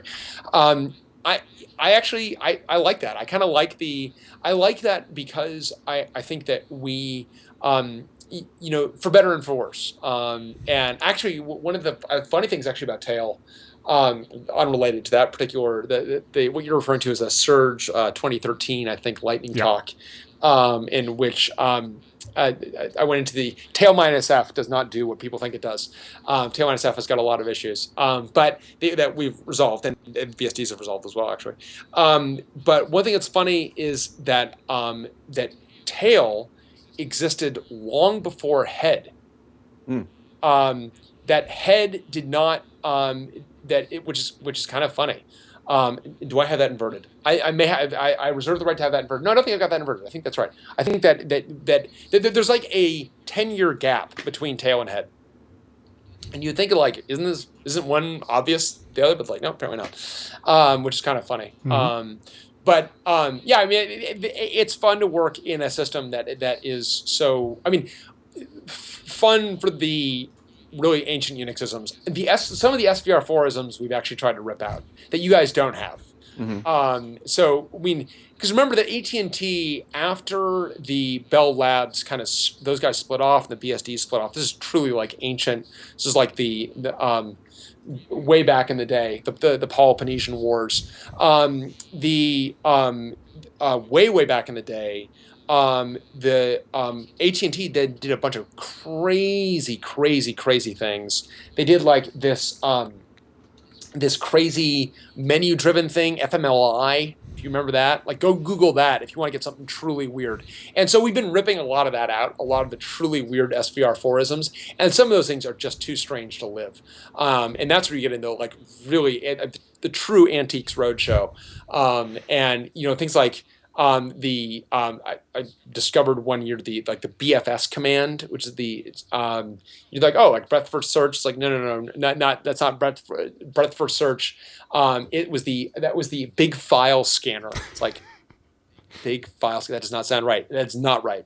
So you discover things like that, which kind of are either enraging or amusing, I guess, depending on especially what the definition of a big file would have been when it was written. Yeah. Yes. Oh no. It's files up to a megabyte, I believe. It's like, right. Ooh, hey. So it's pretty funny. But I like having and I think some of these ancient Unixisms we kind of dealt with. I mean, I do think it's kind of funny. I don't know what FreeBSD has done for this. If RM minus RF of slash. I don't know. What does that do on a FreeBSD system? Works. It does what it's supposed to do. Ooh. Okay, now we get into an interesting. So,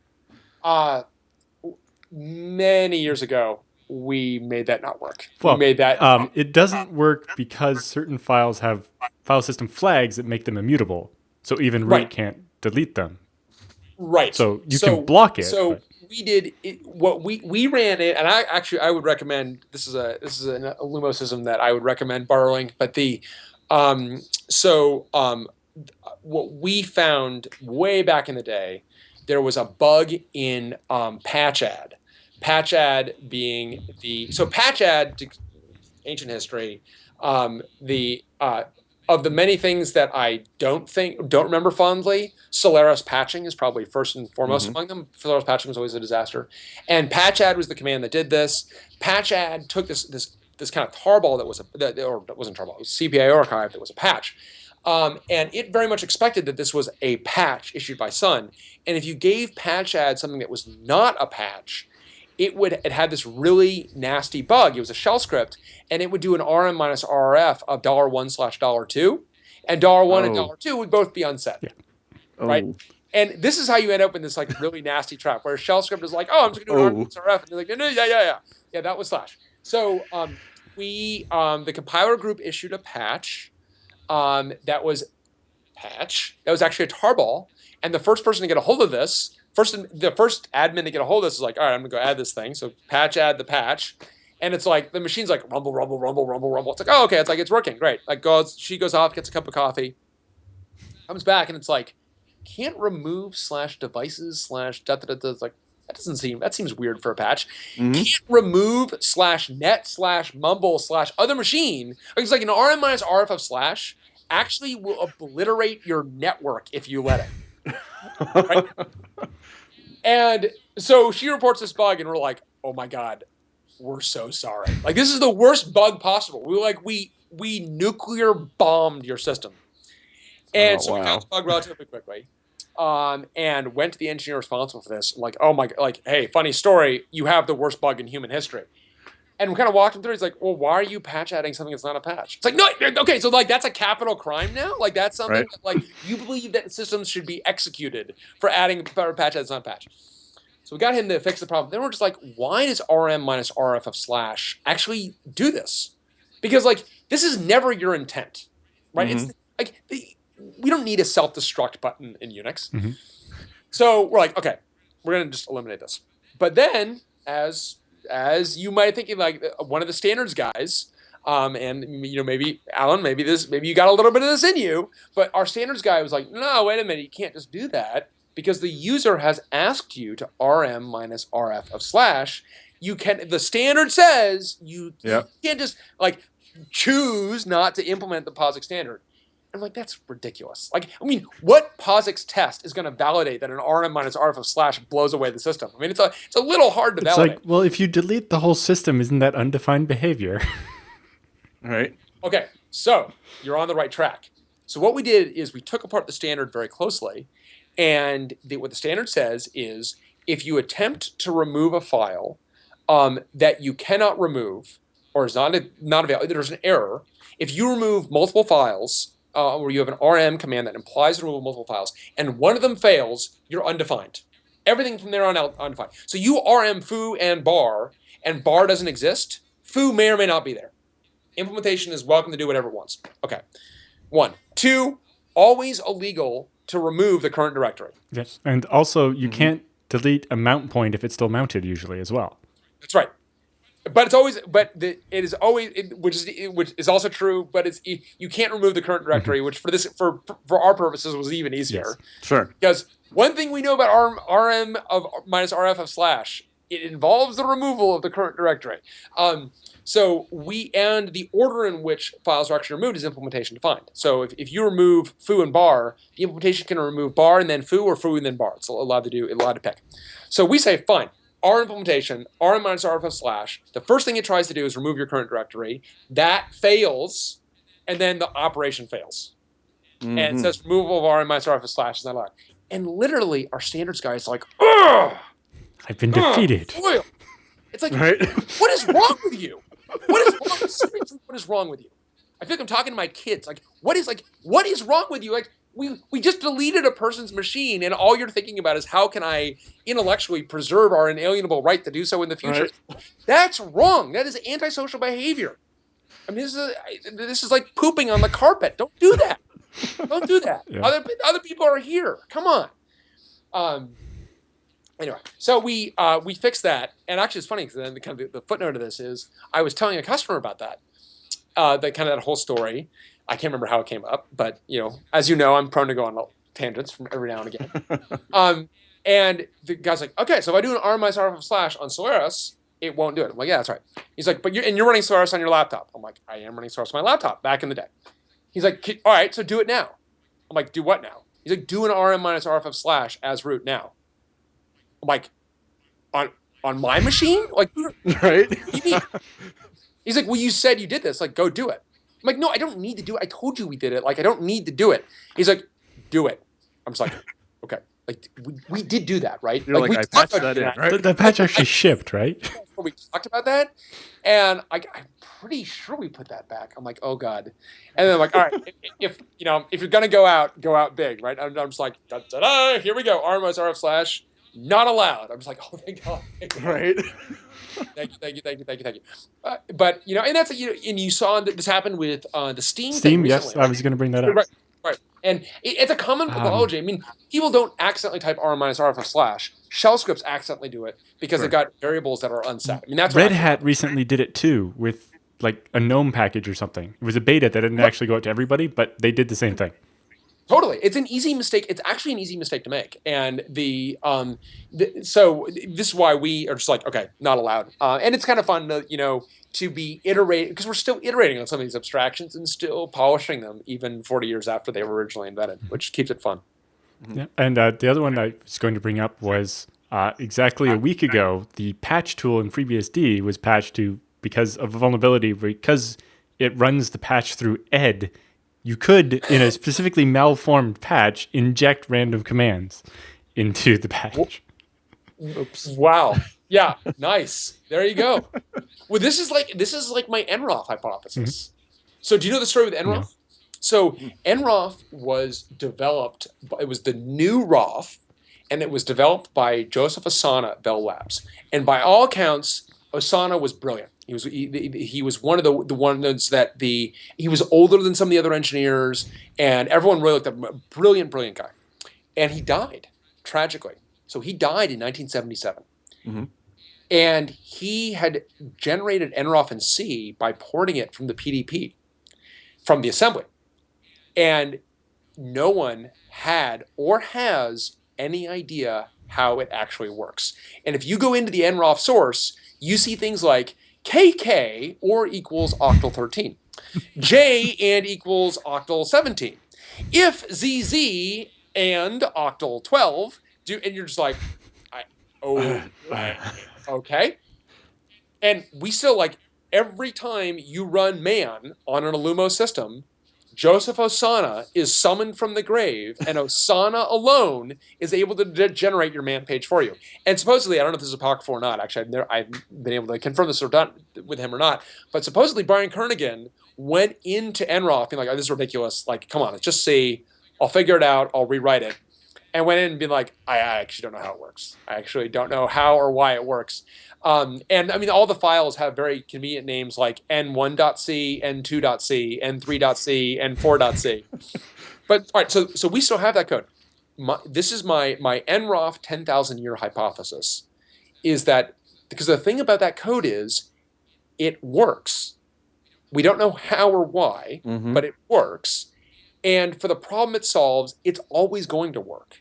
And this is the amazing thing about software, is that when you actually get it working, people think of software as like, oh, it's always broken and it's fragile and so on. It's like, well, that is true, but it's really like math. And once you get it working, it stays working forever. And my nroff 10,000 year hypothesis is that in 10,000 years, humanity somewhere will be running Joseph Osana's code, and we still don't know how it works. All right. So, I mean, that's kind of why I remain excited about operating systems. Is I feel like we're laying down this substrate that is going to be immutable at some level. I mean, it's not to say that it's solved, but there are problems in the operating system that, like, well, I wouldn't actually necessarily go resolve that, and because the way it's solved is basically it works. And we can move on to other things, go solve other problems. There's still a lot of unsolved problems out there, and a lot of unsolved problems in the operating system. But that's, I think, what I find exhilarating, and of course, open source being a very important point, a very important aspect in preserving software in perpetuity.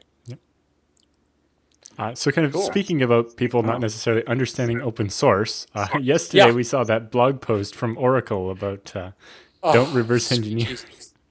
Gift from heaven. Oh my God.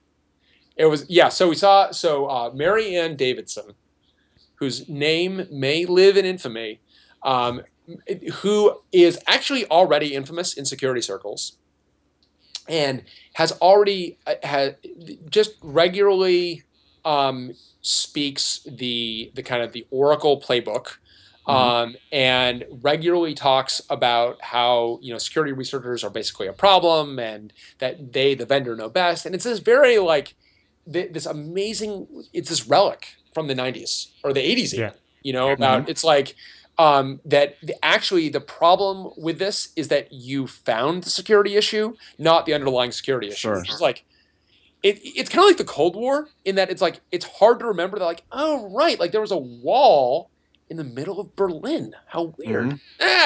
Right. But for us when we were kids, like that felt immutable, right? And it's like, they're like, wow, vendors didn't want to hear about security problems.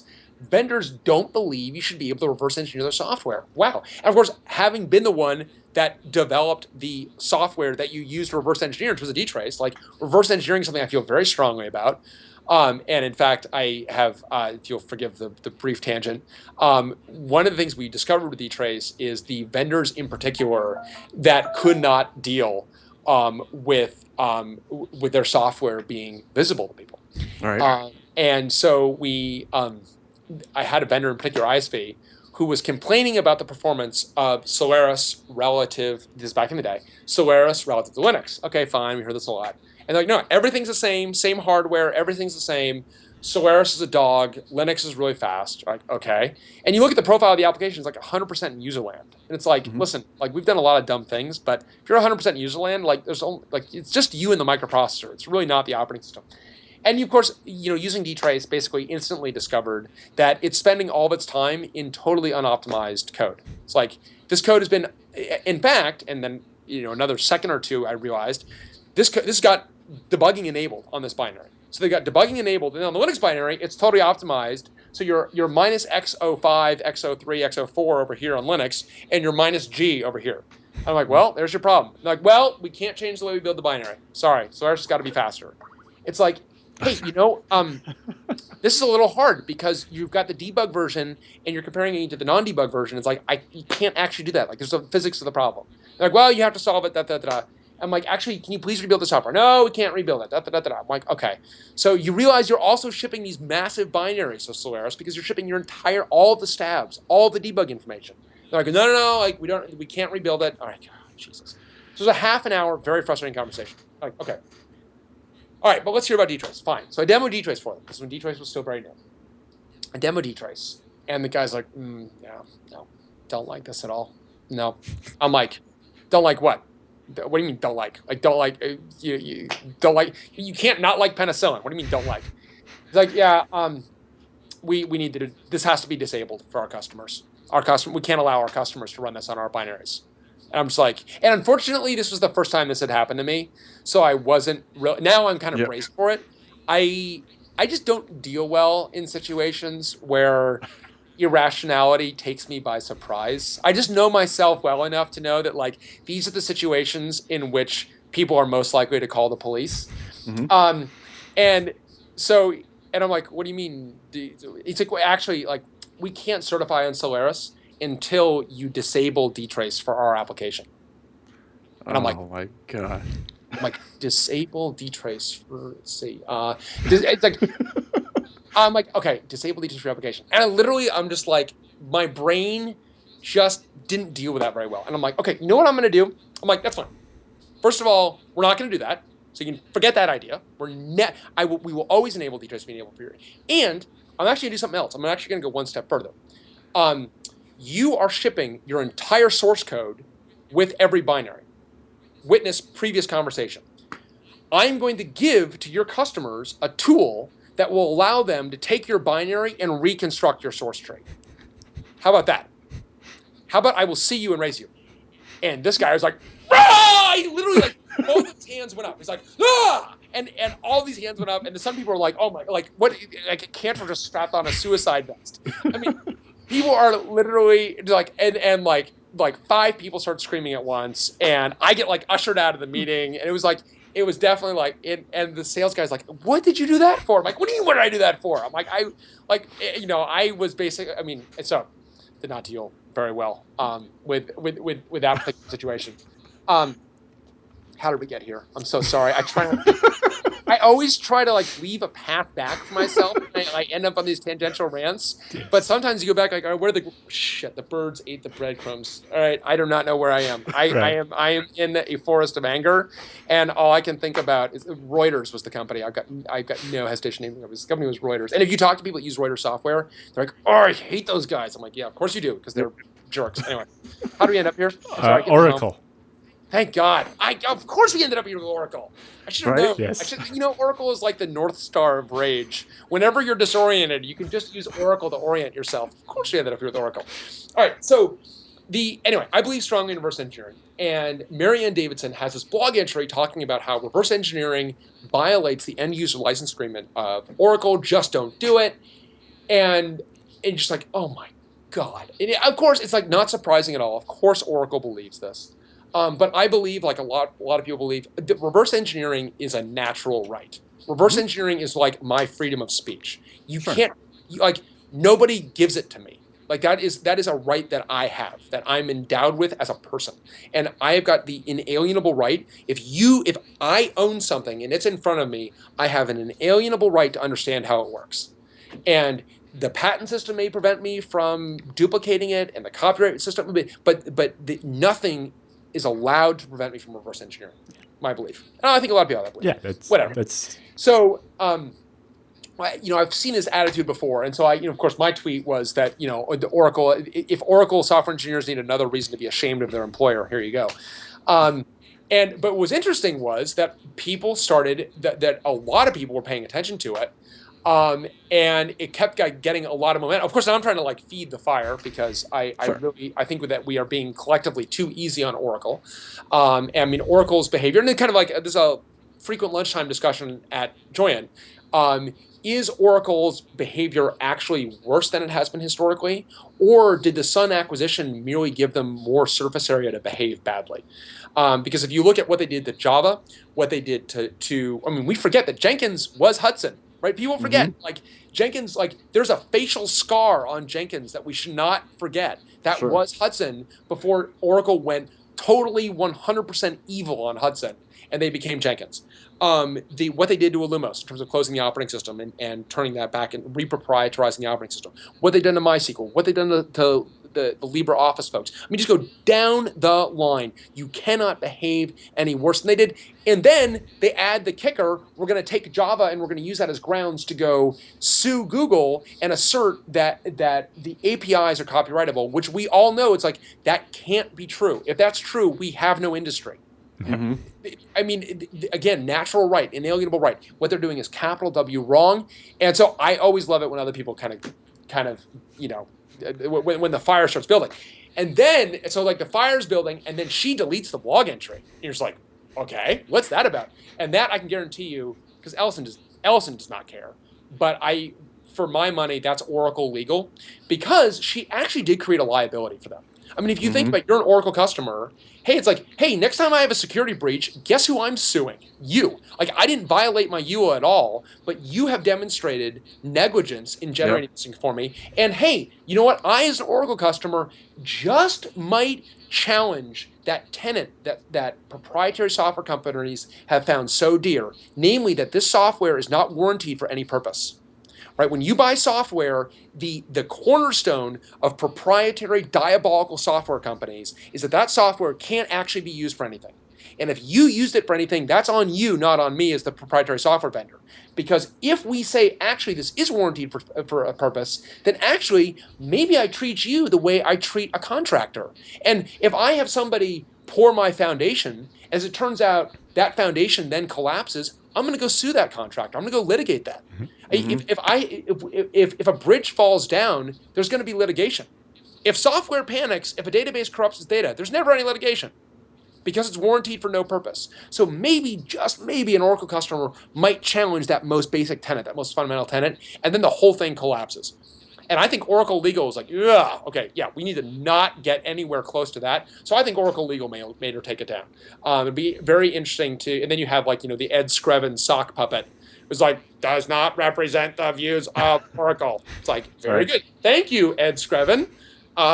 You know, Ed Screven is like, Ed Screven is actually the CTO of Oracle. The person that, like, he was the CTO for like 15 years. No one had ever heard of him. Anyway, if you need a sock puppet, like, you can definitely put Oracle Legal can always put Ed Screven on the hand to have some comments. And the comment there was, does not represent the views of Oracle. It's like, actually does represent the views of Oracle. Funny story.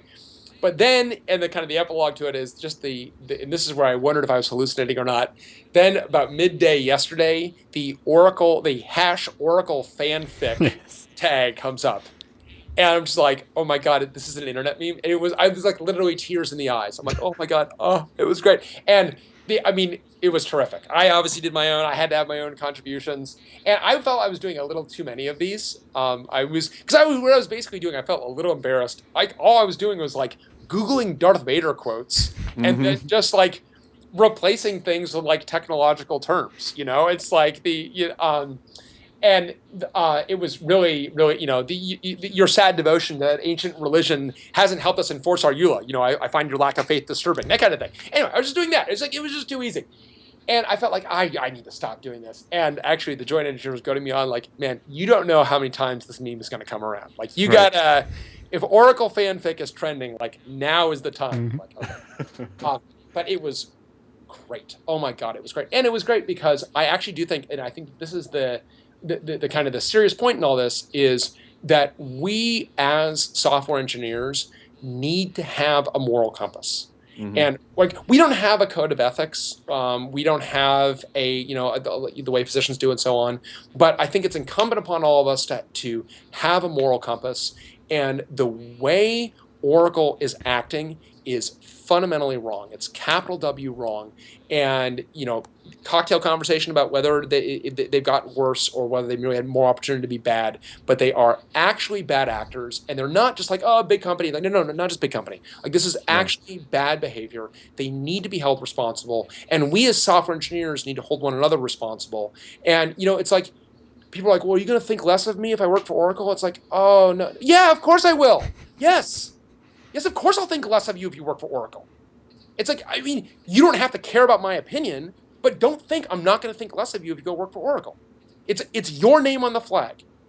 And, companies are often incompetent, and Sun was plenty incompetent, and Joyent has been incompetent plenty of times. Incompetence is okay. Malice really isn't.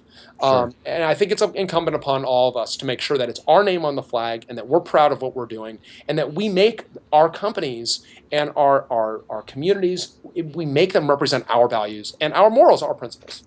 Anyway, sorry. Cool. No, it's all good. Thank you. Well, It's like, you drop the Oracle match, and it's just, right? Gosh, we're gonna have like a quarterly segment with Bryan or something, right? Bryan's rant. Quarterly. Exactly. It'll be awesome. Welcome to Bryan's quarterly career limiter. Well, this has been phenomenal, Yes, Ryan. We thank you so much for taking the time to come on with us. Yes. Oh, you bet. That's a lot of fun. I mean, obviously, yeah, you winded me up and let me go, and clearly you just have to get out of the way. So I'm sorry to go on so many tangents. So No, sorry that was all It was great great. stuff. That makes it awesome. Well, and keep up the strong work, guys. I mean, it's been fun to watch it. So I obviously love what the BSDs are doing. Again, it's a great kind of sibling or cousin relationship, definitely family. And let's roll on Unix. Yeah. Great. Well, thank you so much for being with us, Bryan, and we'll look forward to talking to you again in the future for sure. Yeah. You bet. Thanks a lot, guys.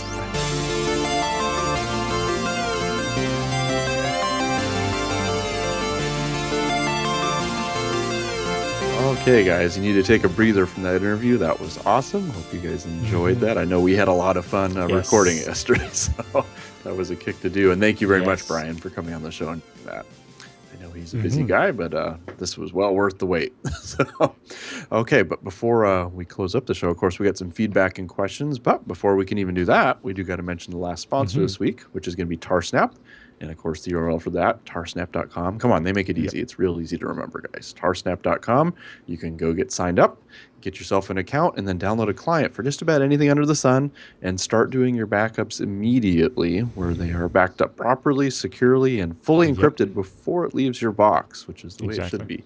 And, of course, a deduplication, for free built in there. So, come on. How cool is that? So not only does that save you on the cost of the storage, but it also saves you on uploading more data than you need to.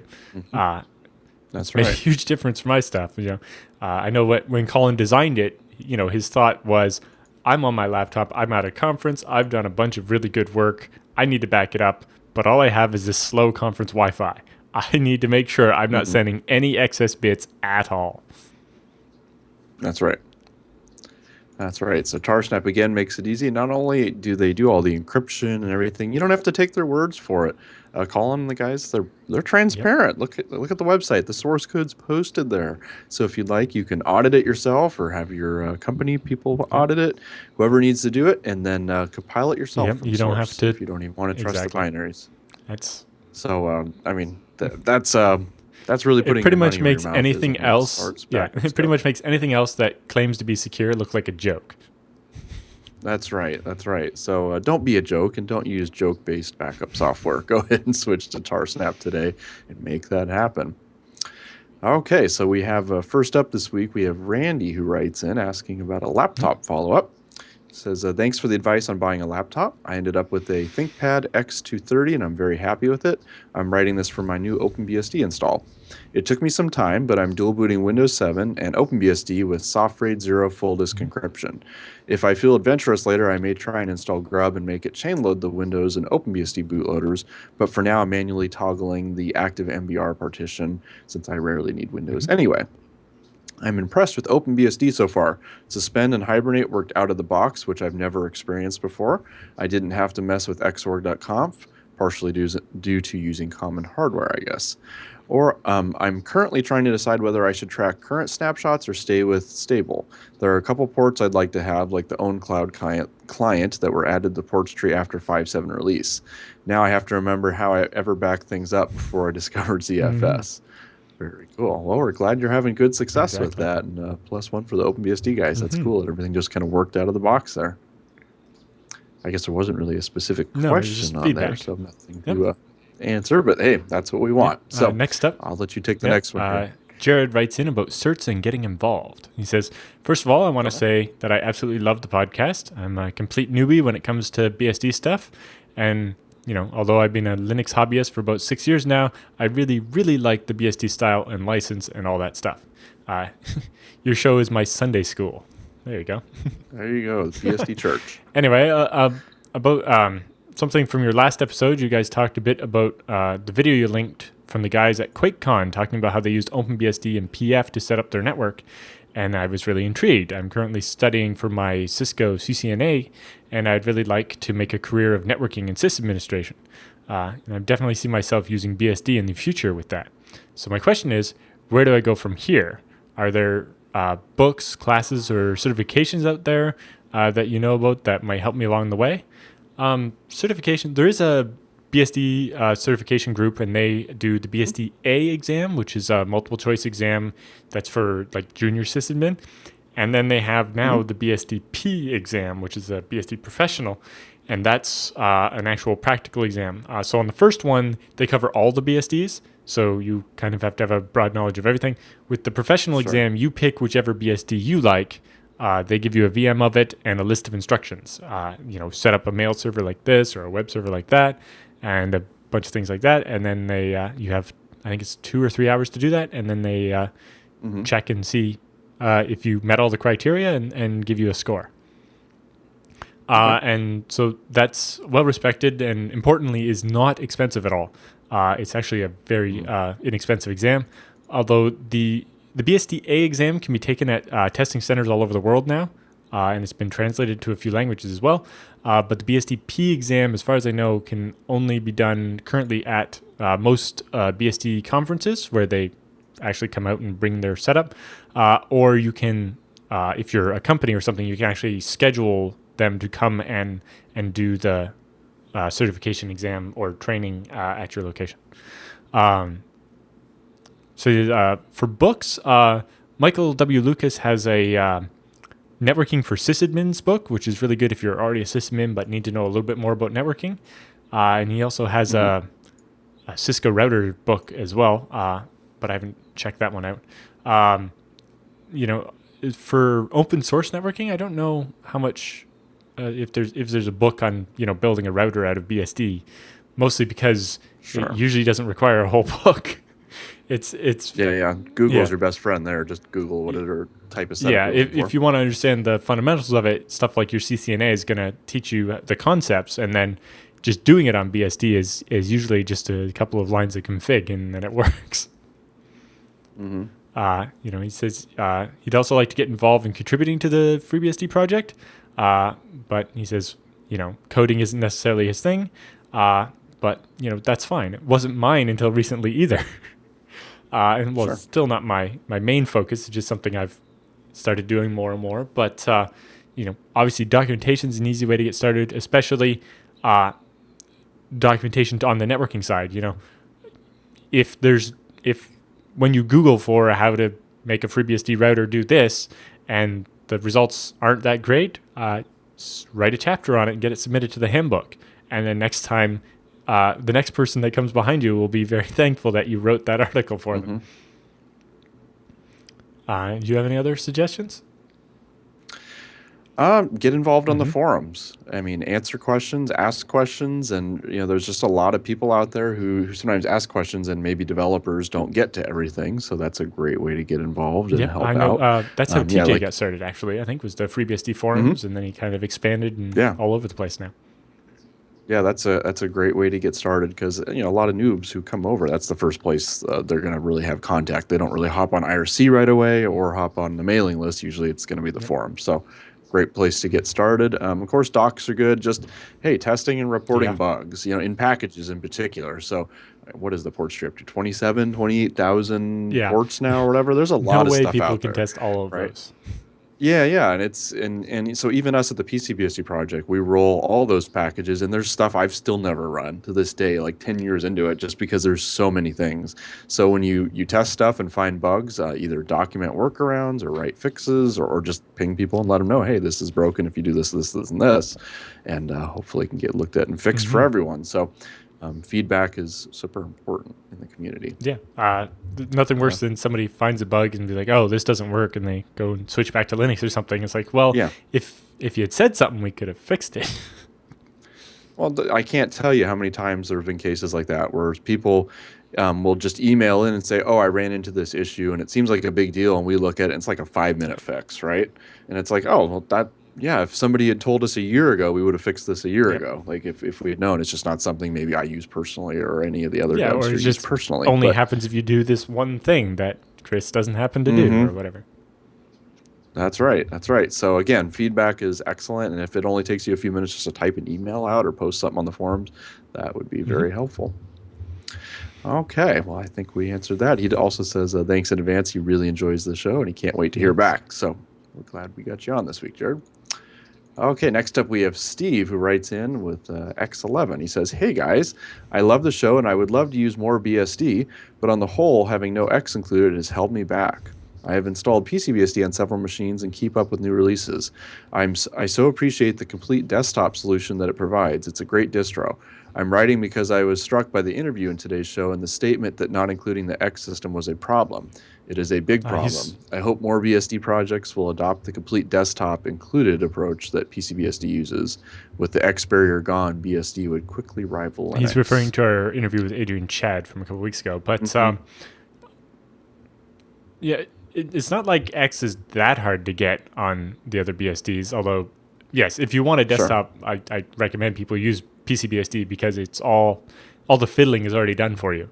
And while reducing the amount of fiddling required to do it on FreeBSD would be good, most of my FreeBSD installs are servers and storage servers and so on, and I don't want X included by default. That's right. But the big blocker there obviously is the license on X is not that conducive to being included in BSD. Yeah, so it's not going to be actually on the base system.